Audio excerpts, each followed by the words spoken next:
Good afternoon, friends. Welcome to our YouTube channel, Mechanical Engineering Classes. I am Prince Tyagi, lecturer Mechanical. Friends, engineering drawing first की lecture series का ये आज next video है। Last video में हमने dimensioning के बारे में डिस्कस किया था।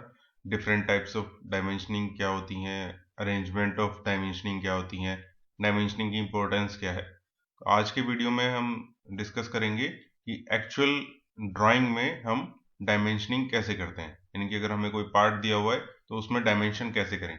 जैसे सिलेंड्रिकल पार्ट है, स्क्वायर पार्ट है, आर्क है, टेपर है, तो इन अलग अलग शेप्स को कैसे डायमेंशनिंग हम कर सकते हैं, तो वो आज की वीडियो में हम डिस्कस करेंगे। तो फ्रेंड्स, वीडियो को अंत तक जरूर देखें, और अगर अभी तक आपने हमारे चैनल को सब्सक्राइब नहीं किया तो सब्सक्राइब करें और बेल आइकन को प्रेस करें, जिससे हमारी लेटेस्ट वीडियो का नोटिफिकेशन आपको मिल सके। तो फ्रेंड्स, स्टार्ट करते हैं आज का वीडियो। तो सबसे पहले डायमेंशनिंग ऑफ सर्कुलर फीचर्स, यानी कि जो सर्कल्स हैं, अगर वो ड्राइंग शीट में हमें कहीं पे दिए हुए हैं तो उनकी डायमेंशनिंग कैसे कर सकते हैं। अब यहाँ पे आप देख रहे हैं कि ये सर्कल हमें दिया हुआ है, तो हम उसका डायमीटर हमको बताना है। सर्कल को हम कैसे डिस्क्राइब करेंगे? उसके डाया से, यानी कि उसके व्यास से या उसकी त्रिज्या या रेडियस से। तो अगर हम किसी सर्कल की रेडियस या डायमीटर बता दें तो उससे हमें पता लग जाएगा इस सर्कल के बारे में। तो हम सर्कल को कुछ इस तरह से डायमेंशनिंग कर सकते हैं कि बाहर से एरो आके उसकी सरकमफेरेंस को टच करें और फिर लीडर लाइन की मदद से हम एक हॉरिजॉन्टल लाइन खींचें और उसके ऊपर फाई 10, जो फाई है ये है सिंबल डायमीटर का, ये ध्यान रखना है। अगर फाई हमें कहीं भी दे रखा है तो इसका मतलब है कि वो डायमीटर हमको दिया हुआ है। ऐसे ही नेक्स्ट है, और अगर हमें सर्कल बहुत बड़ा है जिसमें हम आसानी से अंदर में डायमेंशन लिख सकते हैं तो हम अंदर में भी डायमेंशन लिख सकते हैं। पूरा डायमीटर की तरह एक पूरा लाइन एक सरकमफेरेंस के एक तरफ से दूसरी तरफ तक खींचेंगे, दोनों सिरों पर एरो बनाएंगे। एरो बनाना बहुत इंपॉर्टेंट है। लास्ट वीडियो में हमने डिस्कस किया था कि एरो की जो शेप है वो क्या होनी चाहिए, कि अगर ये एरो है तो एक तो वो ड्यूली फिल्ड होना चाहिए, यानी कि पूरी तरह से एरो हमारा फिल्ड होना चाहिए, भरा हुआ होना चाहिए। खाली सिर्फ ट्रायंगल की शेप नहीं बनानी है, ये पूरी तरह से हमको ऐसे भराना है। और अगर ये हाइट जो है ये 1 है तो जो इसकी लेंथ है वो हमारी 3 होनी चाहिए, यानी कि ये 1:3 का रेशियो इसमें हमें मेंटेन करना है। ये बहुत ही इंपॉर्टेंट है। नेक्स्ट हम यहाँ पे देख रहे हैं जो ये फिगर है, यहाँ पर हमारे एक जैसे 4 होल हैं, तो हम इसको अलग अलग चारों में डायमेंशन ना देके क्या कर सकते हैं, एक होल को डायमेंशनिंग करेंगे, लीडर लाइन की मदद से बाहर लेके गए और 4 मल्टीप्लाई बाय 520 लिख सकते हैं। तो इसका मतलब है 4 मल्टीप्लाई बाय 520 का मतलब है कि 520 यानी कि 20 डायमीटर के 4 होल हैं, या फिर हम क्या लिख सकते हैं 4 होल्स 520, ऐसे भी लिख सकते हैं। तो हमें अगर सिमिलर सर्कल्स हैं, एक जैसे सर्कल हैं या होल हैं, तो वहां पर हमें हर एक की डायमेंशनिंग करने की जरूरत नहीं है, हम एक होल की डायमेंशनिंग करके सारी डिटेल वहीं पे दे सकते हैं। उसके बाद आप देख रहे हैं कि यहाँ पे ये जो सर्कल्स हैं या होल हैं उनकी पोजीशन भी हमें जरूर बतानी है, क्योंकि हमें पोजीशन नहीं पता होगी कि कॉर्नर से कितने दूरी पर है तो हम होल कहाँ पे करेंगे। इससे हमें मदद मिलती है सर्कल के सेंटर पॉइंट, जो है सेंटर पॉइंट की हमें मालूम चल जाता है, तो हम सेंटर पॉइंट मिल जाएगा तो हम वहां से फिर सर्कल बना सकते हैं उन सेंटर पॉइंट से। तो इस कॉर्नर से डिस्टेंस हमको दी हुई 25, ऐसे ही इस कॉर्नर से भी 25 दिया, यानी कि एक्स कोऑर्डिनेट और वाई कोऑर्डिनेट दोनों दिए हुए हैं इस सर्कल के, तो हमें इसका सेंटर मिल गया। इस तरह से सर्कल का सेंटर मिलने के बाद हम 520 का एक सर्कल यहां पर बना दें। नेक्स्ट में आप देख रहे हैं कि हमें जो ये एक सर्कुलर डिस्क है जिसके ऊपर होल है या सर्कल बने हुए हैं, तो वहां पर हमें एग्जैक्ट डिस्टेंस तो नहीं मिल रही लेकिन हमें एंगल मिल रहे हैं। तो यहां पर हम होल्स की जो एक्सिस हैं सेंटर से जो पास हो रही है उनके बीच के एंगल हम यहाँ पर हमने डिफाइन किए। तो ऐसे भी हम सर्कल्स की पोजीशन को दिखा सकते हैं। और यहाँ पे आप देख रहे हैं कि 6 होल हैं जो बिल्कुल एक जैसे हैं, तो हमने यहाँ पे कैसे डायमेंशनिंग करी है, 6 मल्टीप्लाई बाय 5 8, यानी कि 8 5 8 यानी कि 8 mm डायमीटर के 6 होल हैं। या फिर हम लिख सकते हैं 6 होल्स 5 8। ऐसे ही यहाँ पे आप देख रहे हैं कि यहाँ पे जो ट्राइंगल्स हैं, सॉरी जो सर्कल्स हैं, वो सभी एक जैसे नहीं है, अलग अलग शेप्स हैं। ए सबसे छोटा है, बी उससे बड़ा है, नहीं ये एक ए है और ये बाकी दोनों एक ही साइज के हैं। तो हम इसको कैसे लिखेंगे? हमने यहाँ पे ए और बी दोनों अलग अलग लिख दिए। ए साइज के कितने हैं? 1 2 और 3, ये तीनों ए के हैं, एक साइज है, तो हमने लिख दिया 3 मल्टीप्लाई बाय 5 15। और उसके बाद ये बी जो है, बी भी 3 है, तो हमने लिख दिया बी 3 मल्टीप्लाई बाय 5 25, यानी कि 3 सर्कल हैं जिनका डायमीटर 25। तो इस तरह से हम सर्कल्स का डायमेंशनिंग कर सकते हैं। अब नेक्स्ट है, अगर हमें कहीं पे डायमेंशन लिखनी है तो हम इस तरह से डायमेंशनिंग कहीं पे बेसिक डायमेंशन लिख सकते हैं। ये हमारी एक्सटेंशन लाइंस है और हमने एरो लिखा, एरो खींचा और उसके बीच में हमने डायमेंशन लिखी, या विमा जिसको हम कहते हैं वो हमने लिख दी। अब अगर हमें काउंटर बोर है तो उसकी अगर डायमेंशनिंग करनी है, यहाँ पे आप देख सकते हैं कि एक सर्कल, एक होल है जो ऊपर से जिसका साइज बड़ा है। इस तरह के होल आपने देखे होंगे जहां पे हमें नट बोल्ट हम टाइट करते हैं, तो जो बोल्ट है, बोल्ट का जो सिरा है, हेड जो जिसको हम बोलते हैं, वो भी अंदर चला जाए, सरफेस पे के ऊपर ना दिखे। तो ऐसे में हम क्या करते हैं कि ऊपर का होल थोड़ा बड़ा कर देते हैं, जिससे कि जो बोल्ट है उसका जो हेड है वो इसमें यहां पर आके फिट हो जाए और जो उसका अंदर पूरी थ्रेडेड वाला पोर्शन है वो इसमें अंदर चला जाता है। तो ऊपर का जो डायमीटर है वो ज्यादा है नीचे के मुकाबले। तो ऐसे में हम कैसे इसको शो करेंगे वो हमने यहाँ पे देखा है।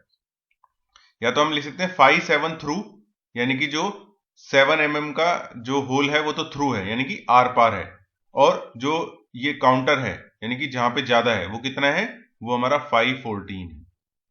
तो ये जो सिंबल है आप देख रहे हैं यहाँ पे, ये सिंबल है हमारा काउंटर बोर का, यानी कि ऊपर में उसका डायमीटर होल का ज्यादा है अंदर के मुकाबले। तो इसको हम बोलते हैं काउंटर बोर या स्पोर्ट फेस का ये सिंबल है। उसके बाद है काउंटर सिंक। ये भी इसी तरह का कंसेप्ट है कि ऊपर में होल हमारा ज्यादा है लेकिन ये टेपर है। यहां पर तो आपका ये सीधा सीधा होल था, यहां पर ये सीधा सीधा होल था कुछ दूरी तक, उसके बाद फिर छोटा होल है। लेकिन यहाँ पे क्या है कि जो हमारा डायमीटर है वो धीरे धीरे कम होता जा रहा है। ये हम यूज करते हैं जहां पे हमें स्क्रू लगाना होता है। स्क्रू का अगर आपने सिरा जो देखा हो, पेच जो होता है वो इसी तरह का होता है, तो इसको हम बोलते हैं काउंटर संक। तो यहाँ पे आप देख रहे हैं 5 6.5 थ्रू, और उसके बाद ये जो सिंबल है, ये आप जो यहाँ पे सिंबल दिख रहे हैं, यहां पर ये जो सिंबल है वी शेप का, इसका मतलब है ये कि काउंटर सिंक का सिंबल है। तो काउंटर सिंक को हम क्या दिखा रहे हैं, 5 10, यानी कि ऊपर वाला जो सिरा है यहां पर इसका डायमीटर है 10, और एंगल हमने यहां पे दिखाया, ये एंगल हमने दिखाया कि 90 डिग्री का एंगल है। जो ये इसको अगर हम आगे बढ़ा दें दोनों लाइन को, जहां पे ये आके मीट करेंगी मिलेंगी, तो ये वाला एंगल हमारा है 90 डिग्री। तो ये हमारा हो गया काउंटर सिंक अगर है उसका सिंबल। ऐसे ही अगर हमें कहीं पे डेप्थ अगर दिखानी है, यानी कि अंदर में कितनी दूरी तक, गहराई तक वो होल है, जैसे यहां पर ये होल है यहां तक है, लेकिन ये होल एक समान है, यानी कि साइज इसका चेंज नहीं हो रहा है, तो हमने यहां पे दिखा दिया 5 9.4 9.8। ये एक्चुअली रेंज दी हुई है कि इस रेंज में ये होल हमारा बनना है, और डेप्थ हमने यहां पर दी हुई है 20। तो ये हमारी डेप्थ हो गई इसकी। ऐसे ही ये हमारा ये पोर्शन तो सर्कुलर है, लेकिन जो ये पोर्शन है, जो इसके आगे ये वाला पोर्शन है जिसको मैं यहां पर लाइंस में दिखा रहा हूं, ये हमारा स्क्वायर है। देखिए यहां पे स्क्वायर का सिंबल बना दिया। इस सिंबल से हमें पता लगा कि ये वाला पोर्शन स्क्वायर है। अगर मैं इसको इधर वाली साइड से देखूंगा, यानी कि राइट हैंड साइड से देखूंगा, तो मेरे को ये कुछ इस तरह का दिखाई देगा। तो स्क्वायर अगर हमें कहीं पे दिखाना है तो हम ये सिंबल बना देंगे और हमें पता लग जाएगा, या ड्राइंग पढ़ने वाले को पता लग जाएगा कि ये पोर्शन जो है वो स्क्वायर है। उसके बाद है डायमेंशन ओरिजिनल सिंबल। ये एक सिंबल अगर हमने बनाकर डायमेंशन शुरू कर रहे हैं तो हमें पता लग जाएगा कि डायमेंशन जो यहाँ पे लिखी हुई है वो इस लाइन से शुरू हो रही है या वो यहां से शुरू हो रही है। तो ये किसी डायमेंशन की स्टार्टिंग के लिए सिंबल है। नेक्स्ट है, अगर कहीं पे सिलेंड्रिकल डायमेंशन करनी है, यानी कि सिलेंडर है हमारे पास में, उसका डायमेंशनिंग अगर करना है, तो यहां पर देखिए ये सिंपल एक सिलेंडर दिया हुआ है, तो हमने क्या लिखा है यहाँ पे CYL, यानी कि सिलेंडर का 520, यानी कि इसका जो डाया है, ये जो दूरी है, ये जो डायमीटर है, ये कितना है, ये है 20,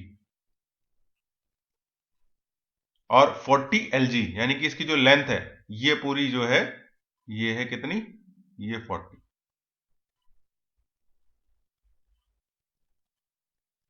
तो इस तरह से हम सिलेंडर का डायमेंशनिंग कर सकते हैं। अब ये वाला पार्ट आप देखेंगे तो इसमें ये होल है, यानी कि होलो पार्ट है, तो हमने सेंटर लाइन के अबाउट इनके सारे डायमेंशंस लिख दिए। अंदर वाला होल 520, उससे बड़ा वाला 530 और उससे बड़ा वाला 540। ऐसे ही इधर वाली साइड में भी हमने डायमेंशन लिख दी 536 और 550, और इनकी लेंथ भी हमने यहां पर लिख दी। यहाँ पे आप देख रहे हैं कि ये प्रोग्रेसिव टाइप डायमेंशनिंग हम यहाँ पर अरेंजमेंट यूज कर रहे हैं। एक ही रेफरेंस से हमने जो डायमेंशंस हैं सारी लिखी। उसके बाद आती है हमारी आर्क। अगर हमने कहीं पे आर्क बनाया हुआ है तो उसको हम कैसे दिखाएंगे, उसको हम सेंटर जो है आर्क का, वहां से एक क्रॉस लगा के स्टार्ट करेंगे और जो आर्क की सरकमफेरेंस है वहां तक जाएंगे, एरो बनेगा, और उसके ऊपर हम लिखेंगे उस रेडियस का डायमेंशन, यानी कि R20। जैसे कि आर्क हमने, ये रेडियस 20 mm का आर्क है। ऐसे ही अगर स्पेस नहीं है तो हम इसको लीडर लाइन की मदद से अलग ले जाकर भी लिख सकते हैं, जैसे कि हमने इसमें लिखा है। अब ये वाली जो आप फिगर यहाँ पे देख रहे हैं, इसमें बहुत सारे रेडियस एक साथ यूज हो रहे हैं, तो हर एक रेडियस को हम अलग अलग हमें दिखाना होगा। तो इस तरह से हम आर्क या फिलेट जो हम बोलते हैं उसकी डायमेंशनिंग कर सकते हैं। उसके बाद आता है एंगल डायमेंशन। तो यहां पर आप देख रहे हैं, हम या तो इसका एंगल ये पूरा बता सकते हैं कि एंगल कितना है, जो हमने यहां पर दिख रहा है, ये 30 डिग्री का एंगल यहां पर ये है, और ये डिस्टेंस हमने बता दी। तो इस समय ये पूरा का पूरा सरफेस का डायमेंशन पता लग जाएगा कि ये क्या साइज है। अगर हमारे पास ये एंगल नहीं है तो हम ये डिस्टेंस भी बता सकते हैं, जैसे कि हमने ये पूरी डिस्टेंस कितनी है वो हमने यहां पर बता दी, अगर हमारे पास एंगल नहीं, यानी कि 22। इससे भी हम चाहें तो एंगल निकाल सकते हैं, क्योंकि हमारे पास दोनों डिस्टेंस है। उसके बाद अगर कोई इस तरह का एंगल है तो हम बीच में दोनों तरफ से एरो लगाकर बीच में लिख सकते हैं, जैसे कि यहां पे लिखा हुआ है 15 डिग्री। अगर एंगल बहुत छोटा है, बीच में डायमेंशन नहीं लिखी जा सकती, तो उसके बाहर हम लिख सकते हैं। यहां पर आप देख रहे हैं ये भी इसी तरह से हमने डायमेंशन लिखी हुई है, और ये भी। तो इस तरह से हम एंगल्स अगर कहीं पे यूज हो रहे हैं ड्राइंग में तो उसकी डायमेंशनिंग कर सकते हैं। अब आता है हमारे स्फेरिकल्स। अगर कहीं पे स्फेयर है तो उसको कैसे लिखेंगे, तो यहां पर हम सिंबल यूज करेंगे SR, यानी कि स्फेरिकल रेडियस। ये जो सरफेस है ये स्फेरिकल है, तो इसका रेडियस हमने जहां से इसका सेंटर है वहां से उसको स्टार्ट करेंगे और सिंबल लिखेंगे SR। S का मतलब है स्फेरिकल, रेडियस 60। ऐसे ही ये भी स्फेरिकल है, तो यहां पर हमने अंदर जगह नहीं थी तो हमने एरो की मदद से एक लीडर लाइन खींची और SR 12। ऐसे ही यहां पर ये भी स्फेयर है, लेकिन हमने यहां रेडियस नहीं, यहां पर हमने 5 सिंबल यूज किया है, यानी कि हम इसका डाया बता रहे हैं। तो स्फेरिकल है और इसका डाया कितना है 50। अगर कोई टेपर है तो टेपर हम किस तरह से दिखा सकते हैं, या तो ये टेपर का सिंबल है, ये आप देखिए अगर कहीं पे ये सिंबल आपको दिख रहा है, इसका मतलब कि ये टेपर सरफेस है, और ये टेपर हम दिखा रहे हैं 0.25:1, यानी कि 1:4, यानी कि 4 लेंथ में। अगर हम 4 लेंथ ऐसे चलें तो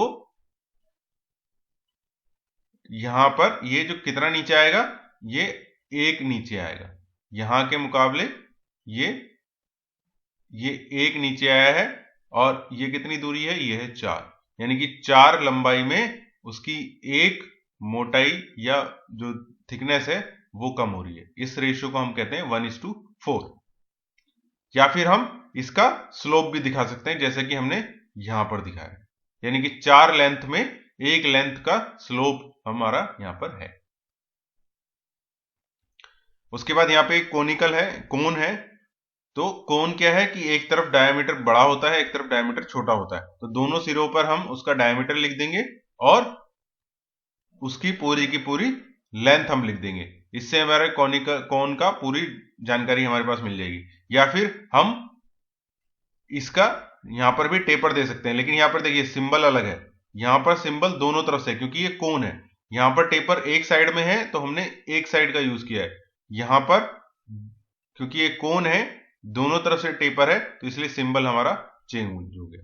इसके बाद हम इसको टेपर इस तरह से भी दिखा सकते हैं, 0.2:1, यानी कि 1:5 का टेपर है कि 5 लेंथ में एक डायमीटर, एक यूनिट डायमीटर उसका कम हो रहा है। या फिर हम इसका जो एंगल है, कोन का एंगल है, हम उससे भी इसको डिफाइन कर सकते हैं। हमने स्मॉलर डाया यहां पर लिख दिया 525, लेंथ दे दी और एंगल दे दिया। इसकी मदद से हम ये वाला डायमीटर भी निकाल सकते हैं। अब अगर कहीं पे हमें चैम्फर की डायमेंशनिंग करनी है, यानी कि ये हमारा जो ये है सिरा, हम हल्का सा टेपर कर देते हैं। ये इसकी विड्थ मुश्किल से 2 से 3 mm होती है। तो इस तरह की सरफेस को हम बोलते हैं चैम्फरिंग करना। तो यहां पर चैम्फरिंग हम दिखा रहे, देखिए 2, और थिकनेस कितनी है इसकी 2 mm, और एंगल कितना है 45। यानी कि ये जो सरफेस है ये 45 डिग्री का एंगल बना रही है, और इसकी जो टोटल थिकनेस है ये है 2 mm। यहां पर हमारा इसका डायमीटर दिया हुआ है। तो इस तरह से हम इसकी डायमेंशनिंग कर सकते हैं। जैसे यहाँ पे लीडर लाइन की मदद से हमने कर रखी है, तो हम यहाँ पर ये या तो लीडर लाइन से कर सकते हैं, या फिर देखिए अब यहाँ पे हमने थिकनेस भी दिखाई है अलग से, यहाँ पे थिकनेस दिखाकर, यानी कि ये जो थिकनेस है ये 2 mm है जो हमने लाइंस खींची है, और एंगल कितना है 45। इस तरह से भी दिखा सकते हैं। या फिर एक तरीका ये भी है कि जो सरफेस है, सरफेस से लाइन खींचे, हम इसके एंगल को मार्क कर दें और इसको थिकनेस को इस तरह से शो करें। मतलब हमें दो जानकारी चैम्फर के बारे में देनी होती है, एक उसकी थिकनेस और दूसरा उसका एंगल। ऐसे ही हम, ये तो हमारा एक्सटर्नल चैम्फर था क्योंकि ये सरफेस बाहर की तरफ है। ऐसे ही हमारा इंटरनल चैम्फर भी हो सकता है, यानी कि अंदर की तरफ, जो आप यहां पे देख रहे हैं। तो ऐसे ही डायमेंशन इसकी भी करेंगे थिकनेस और एंगल की मदद से। यहां पर भी सेम तीनों तरीके से डायमेंशनिंग की हुई। नेक्स्ट है काउंटर संक। तो काउंटर संक हम ऑलरेडी एक बार डिस्कस कर चुके हैं, लेकिन फिर दोबारा यहां पर कर रहे हैं। एक तो हमें क्या बताना है काउंटर संक में कहां पर यूज होता है। ये यूज होता है जहां पर हमें कोई स्क्रू लगाना है। तो स्क्रू का जो सिरा है या हेड है वो इस पोर्शन में यहां पर फिट हो जाएगा, जिससे कि वो बाहर ना रहे, कुछ किसी को कोई नुकसान ना पहुंचाए। तो एक तो हमें एंगल देना है, एंगल कितना है, और उसके बाद उसकी गहराई यानी कि डेप्थ देनी है, कितनी डेप्थ तक वो काउंटर संक है जो हमने यहां पर दी हुई, और अंदर जो होल, थ्रू होल है, उसका डायमेंशन दे दिया। या फिर हम क्या कर सकते हैं, इसकी जो बाहर का सिरा है उसका डायमीटर भी दे सकते हैं, एंगल दे सकते हैं और थिकनेस दे सकते हैं। ये हमारा हो गया साइड व्यूज। और अगर इसके फ्रंट व्यूज देखेंगे तो हमारा ये, यानी कि बाहर वाला जो डाया है 5 है, सॉरी ये जो थ्रू होल है ये हमारा है 10, यानी कि अंदर वाला, और जो आउटर है उसका डायमीटर है 17, और 90 डिग्री का काउंटर संक है। CSK लिखा हुआ है, मतलब काउंटर संक। तो ये जो बाहर वाला डाया है ये है हमारा कितना, ये 17 mm है, और ये 90 डिग्री का एंगल बना के काउंटर संक है। अब अगर हमारे पास कोई स्क्रू है, यानी कि या थ्रेडेड पोर्शन है जिसपे चूड़ियां कटी हुई हैं, अगर ऐसा कोई पार्ट है उसको अगर हमें दिखाना है तो हम कैसे दिखाएंगे, वो यहां पे देख रखे हैं। एक तो उसकी लंबाई हमें दिखानी है, कितनी दूरी तक थ्रेड कटी हुई है, और यहां पे देखिए आप ये M12 लिखा हुआ है, हमने और कुछ नहीं लिखा, सिर्फ M12 लिखा हुआ है, और आउटर डाया से इसको मार्क कर रखा है। M12 का मतलब है कि ये जो थ्रेड है या चूड़ी जो कटी हुई है वो है मीट्रिक 12 थ्रेड है। तो मीट्रिक थ्रेड का मतलब है अगर 12 लिखा है तो उसका डायमीटर कितना है 12, डेप्थ हमारी 22 mm, जो ये सेकंड वाले के लिए हमने यहाँ पे लिखा हुआ है, और जो थ्रेड है थ्रेडेड पोर्शन कितना है वो 18 है। तो ये हमारा तीनों डायमेंशन हमने यहां पर इसके लिए दिखा दी। M12 का मतलब मीट्रिक थ्रेड है, यानी कि मीट्रिक टाइप की थ्रेड है और इसका डायमीटर कितना है वो 12 mm है। तो ये मीट्रिक थ्रेड हम आगे डिस्कस करेंगे। अलग अलग तरह की थ्रेड्स होती हैं, जैसे मीट्रिक थ्रेड हो गई, ब्रिटिश विटवर्थ थ्रेड होती है, ESW थ्रेड होती है, नकल थ्रेड्स होते हैं, स्क्वायर थ्रेड्स होते हैं। तो बहुत सारे थ्रेड्स होते हैं, चूड़ी होती हैं अलग अलग प्रकार की। तो M का मतलब है कि वो मीट्रिक थ्रेड है। अगर थ्रेड हमारी यानी कि चूड़ी बाहरी सतह पर कटी हुई है, जैसे हमारे किसमें होती है बोल्ट में चूड़ी बाहर की तरफ होती है, तो उसको हम कैसे दिखाएंगे, बाहर वाला सर्कल पूरा और अंदर वाला सर्कल हमारा ब्रेक, यानी कि टूटा हुआ, पूरा सर्कल नहीं है अंदर का, आप देख रहे हैं तो अंदर का सर्कल सिर्फ ये है, यहां पर हमारा कोई भी सर्कल इस जगह पर नहीं है अंदर वाला। तो इस तरह का जो सिंबल है वो हम यूज करते हैं एक्सटर्नल थ्रेड का। अगर इस तरह का सिंबल आपको कहीं दिख रहा है तो आप समझिए यहां पर बाहरी चूड़ी इस सरफेस पर कटी हुई है। ऐसे ही अगर चूड़ी अंदर कटी हुई है, जैसे किसमें होती है बोल्ट में, तो वहां पर क्या होगा कि जो अंदर वाला सर्कल है वो डार्क होगा और कंप्लीट होगा, जबकि जो बाहर वाला सर्कल है वो ब्रेक होगा, यानी कि वो पूरा सर्कल नहीं होगा, वो टूटा हुआ होगा। तो ये सिंबल है हमारा इंटरनल थ्रेड का। अब हमारे कुछ सिंबल्स, काफी सारे सिंबल्स तो हम ऑलरेडी डिस्कस कर चुके हैं, लेकिन एक बार फिर से देखते हैं कि कौन से सिंबल्स हम ड्राइंग में जनरली यूज करते हैं। अगर ये सिंबल है फाई, तो ये है डायमीटर, यानी किसी भी सर्कल का व्यास। अगर एस फाई यूज कर रहे हैं तो यानी कि ये स्फेरिकल है, स्फेयर है, उसका डायमीटर दिया हुआ है। आर का मतलब है रेडियस, अगेन एस आर का मतलब है स्फेरिकल रेडियस। अगर ये सिंबल हमें कहीं दिख रहा है, स्क्वायर एक बना हुआ है, तो इसका मतलब है स्क्वायर, या फिर एस क्यू भी लिख सकते हैं। सिलेंडर के लिए हम यूज करते हैं CYL, PCD pitch circle dia. अगर कहीं पे लिखा हुआ है तो पिच सर्कल डाया। EQSP यानी कि इक्वी स्पेस्ड, यानी कि जो जहां पे लिखा हुआ है सबके बीच में एक समान दूरी है, तो वहां पे हम लिखते हैं EQSP। LG मतलब लॉन्ग, लेंथ अगर हमें कहीं पे दिखानी है। CSK काउंटर संक, C bore counter bore, SF और S फेस यानी कि स्पोर्ट फेस। अगर इस तरह का सिंबल है तो ये कोनिकल टेपर के लिए है, और अगर ये सिंबल है तो ये फ्लैट टेपर के लिए। उसके बाद आता है M से हम दिखाते हैं मीट्रिक थ्रेड। तो फ्रेंड्स, आज के वीडियो में इतना ही। Thank you for watching. Channel को सब्सक्राइब करें, बेल आइकन प्रेस करें, जिससे हमारे लेटेस्ट वीडियो का नोटिफिकेशन आपको मिल सके। Thank you for watching.